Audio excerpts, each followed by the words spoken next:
Harper Perennial and HarperAudio present White Guilt: How Blacks and Whites Together Destroyed the Promise of the Civil Rights Era by Shelby Steele. Read by J.D. Jackson.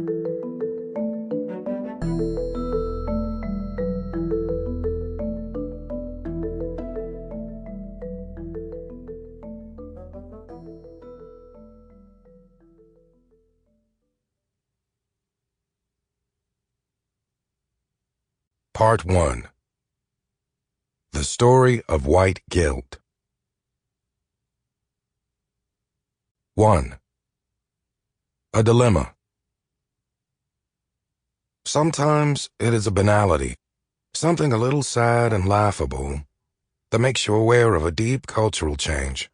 On some level, you already knew it, so that when the awareness comes, there is more recognition than surprise.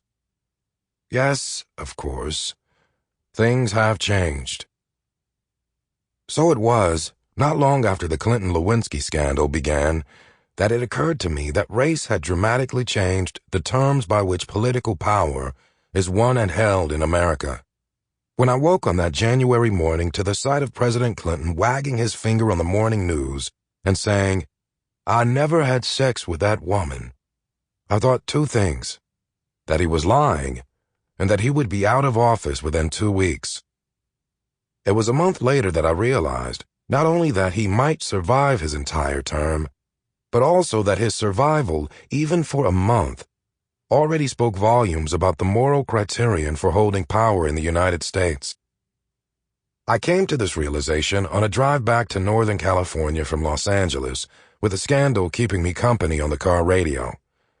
A commentator said that President Eisenhower would not have survived a single day had he been caught in circumstances similar to President Clinton's. Having grown up in the 50s, I thought this was probably true. And this is when the deep cultural shift became clear. I seem to remember, in the way that one vaguely remembers gossip about the famous, someone once telling me that Eisenhower occasionally used the word nigger on the golf course. Maybe he did, maybe he didn't. In that era, we blacks fully assumed that whites in all stations of life used this word, at least in private. However, I cannot imagine that a reporter in that era, overhearing Eisenhower speak in this way, would have seen it as anything more than jocular bad taste. Certainly no one would have questioned his fitness to hold office. Yet, if an affair with a young female intern had exploded in the national media with details of secret retreats off the Oval Office, thongs, cigars, etc., there is little doubt that 1950s America would have judged him morally unfit to hold power.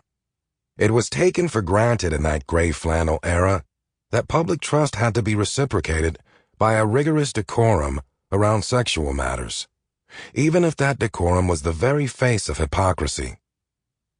Yet, on that long drive, talk show callers passionately argued that private indiscretions were no bar to public trust, that what Clinton did in his private life had no bearing on his ability to run the country.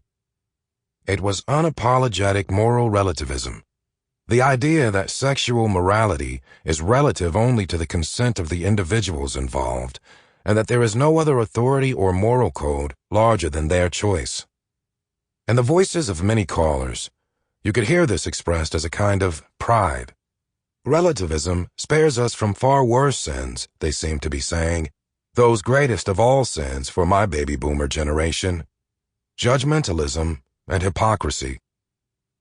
All this drew me back to my college days in the 60s, when we would sit around in the student union smoking French cigarettes and arguing that monogamy was a passé bourgeois convention. Of course, it was an adolescent argument of perfectly transparent wishful thinking, since beneath all the big ideas, at least for us boys, was the fervent hope that the girls would actually believe it. There was a lot of lust in this kind of thinking, lust everywhere in baby boomer thinking, and over time, it became part of the generational license that opened the way for a sexual revolution. But it... Sample complete. Ready to continue?